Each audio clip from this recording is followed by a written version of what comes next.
Can you believe the history behind Jerry Jones and the Dallas Cowboys? Jerry Jones has been one of the most interesting and controversial figures in sports in the past 50 years.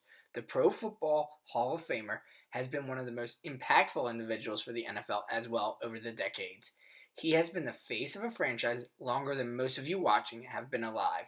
So let's take a deep dive into Jerry's world because we're all living in it. The legend of Gerald Wayne Jones starts on October 13th, 1942, when he was born in Los Angeles, California.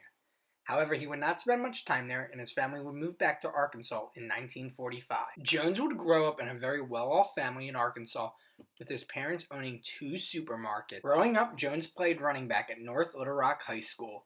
His skills and abilities would catch the eyes of scouts in the South, specifically the University of Arkansas. They would take an interest in Jones's skills and bring him in. At this university is where he really came into his own. He really began to develop the persona we know today. Jones would be the face of the campus, being the co-captain of the football team, the starting offensive lineman, and a member of Kappa Sigma. He truly took Arkansas by storm. He was a key aspect of their 1964 championship run, where the team would go 11-0. The national championship would be the only one in Arkansas's history, and they would outscore their opponents 231-64.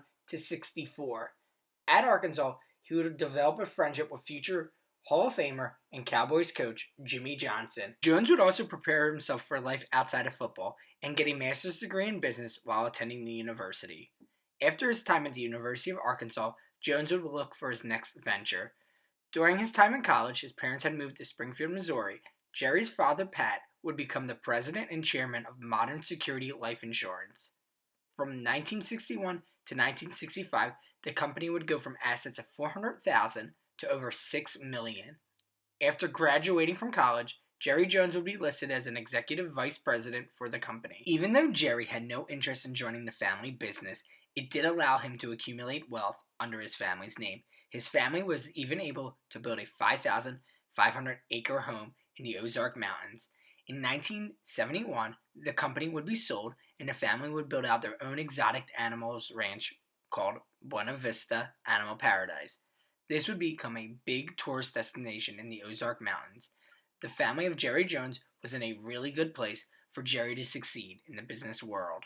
Jones would go out on his first business venture, borrowing money from Jimmy Hoffa's Teamsters to open up a few Shakey's Pizza parlors in Missouri. During the time, he would also speak to the Teamsters about purchasing the San Diego Chargers.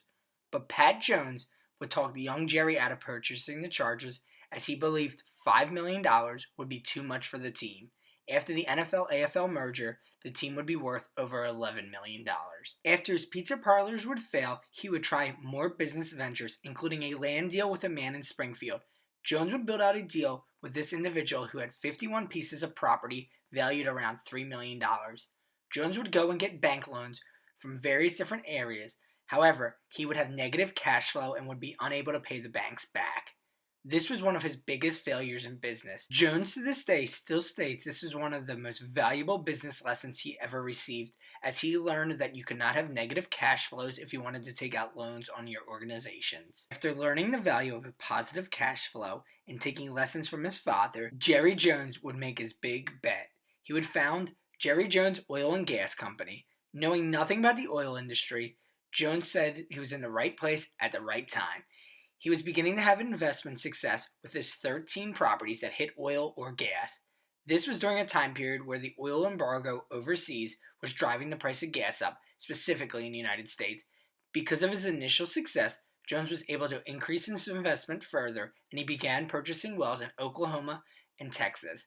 These wells would generate even more profits and revenues for Jones's business. This business success meant his NFL dreams were back on the table. By the 1980s, Jerry Jones was football team shopping again, and what he was looking for was a team that could produce positive cash flows and had value in the brand. This would lead him to the floundering former expansion team, the Dallas Cowboys. The 1960s expansion team would win 2 Super Bowls in 1971 and 1977. The Cowboys had a proud franchise with incredible success and an incredible coach in Hall of Famer Tom Landry. However, the 1980s were not as friendly to the Cowboys as the 60s and 70s were, and Landry only won 2 NFC East titles. On February 25th, 1989, Jones saw the potential in the Cowboys. He decided to purchase them and redevelop them.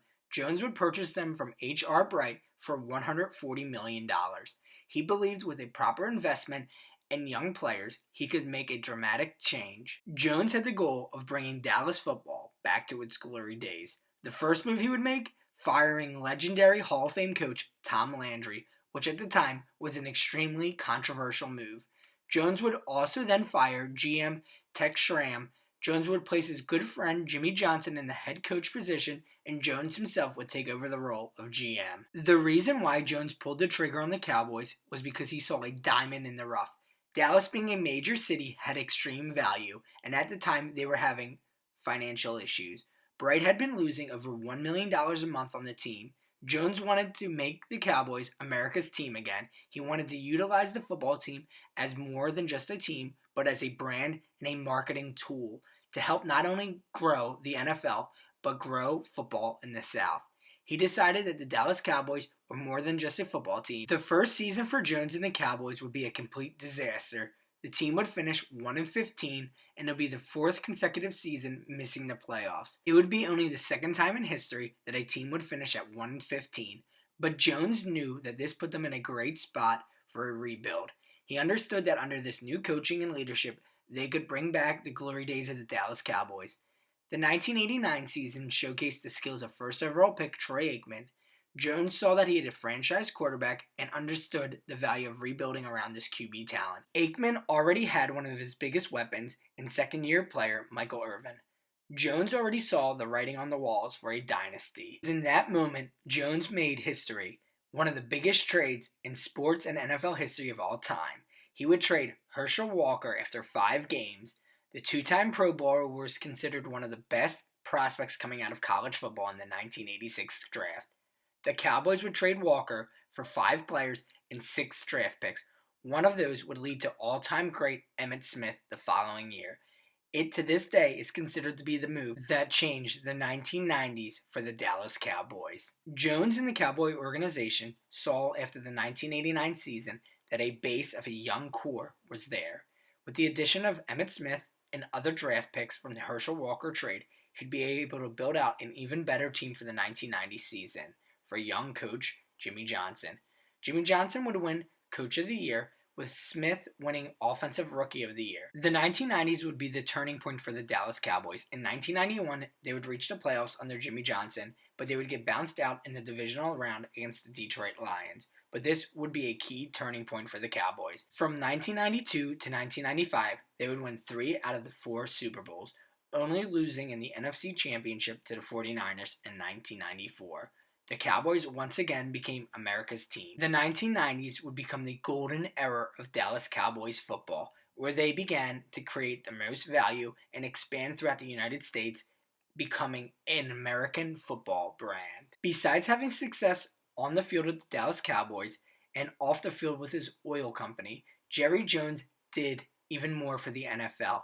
He would be able to strike a deal with Rupert Murdoch of Fox that completely changed the NFL. As head of the NFL Broadcasting Committee, Jones would cut a deal with Rupert Murdoch on December 17, 1993, when Fox would sign a 4-year, $1.5 billion contract with the NFC, effective for the 1994 season.